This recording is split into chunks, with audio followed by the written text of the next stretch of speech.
Sir যেটা pace বোর্ডের কথা ছিল, Nahid Rana the latest sensation, সারাক্ষণ সব জায়গায়, মানে এখন টিভি খুলেন যে কোনো জায়গায় খুলেন, Nahid Rana is the hot topic.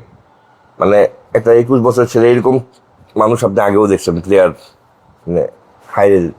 What do think is the biggest strength of Nahid Rana, এবং what do think should be, মানে যেটা করা দরকার নাহিদ রানাকে টু কিপ হিম গ্রাউন্ডেড?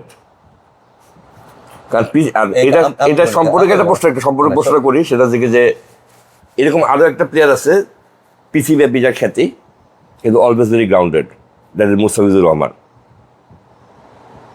দেখুন, একটা সার্টেন স্টেজে, সার্টেন বয়সে হয়তো আপনাকে মেন্টরিং করতে লাগে, স্পেশালি ইয়াং ছেলেদের জন্য মেন্টরিংটা খুব বেশি জরুরি। কারণ সাফল্য আপনাকে মাথা ঘুরাই দিতে পারে, আর অনেক সময় আপনি মাটিতেও থাকতে পারবেন।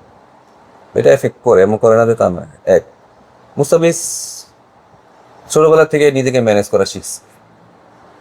হি নোজ কীভাবে আসলে মাটিতে থাকতে হবে, কীভাবে সাফল্য হ্যান্ডেল করতে হবে, কীভাবে মানি হ্যান্ডেল করতে হবে, কীভাবে নিজেরা হ্যান্ডেল করতে হবে। সে সেটা ছোটবেলা থেকে শিখে আসে। জানি না এটা ওর গড গিফটেড নাকি কি, সে এটা নিজে থেকে শিখছে। বা মানে ইভেন একটু যদি এটা ক্লিয়ার করতে, যে যখন আইপিএল বিয়েটা হলো, মানে এটা একবারও হয় নাই, একবারও মনে হয় না, এটা কখনোই সেটা সে জানে না। প্রত্যেকটা একটা মানে শুধুমাত্র টাকা পেলে না, টাকা হারালেও সেটা জানে। একটা হিউম্যান বিং আসলে নিজেরা ম্যানেজ করা খুব বেশি জরুরি। তো আমার মনে হয় এখন নায়ককে মানে তার সঠিকতা থাকার জন্য তার সেন্স খুব বেশি ইম্পর্টেন্ট, যে সে সেন্সিবল কিনা, এবং তার আশেপাশের লোকজন তাকে কীভাবে হ্যান্ডেল করতেছে সেটাও খুব ইম্পর্টেন্ট।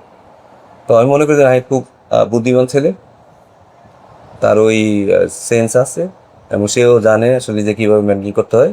তা আমার মনে হয় না খুব বেশি সমস্যা হবে। নাহিদ রানা, মুস্তাফিজ।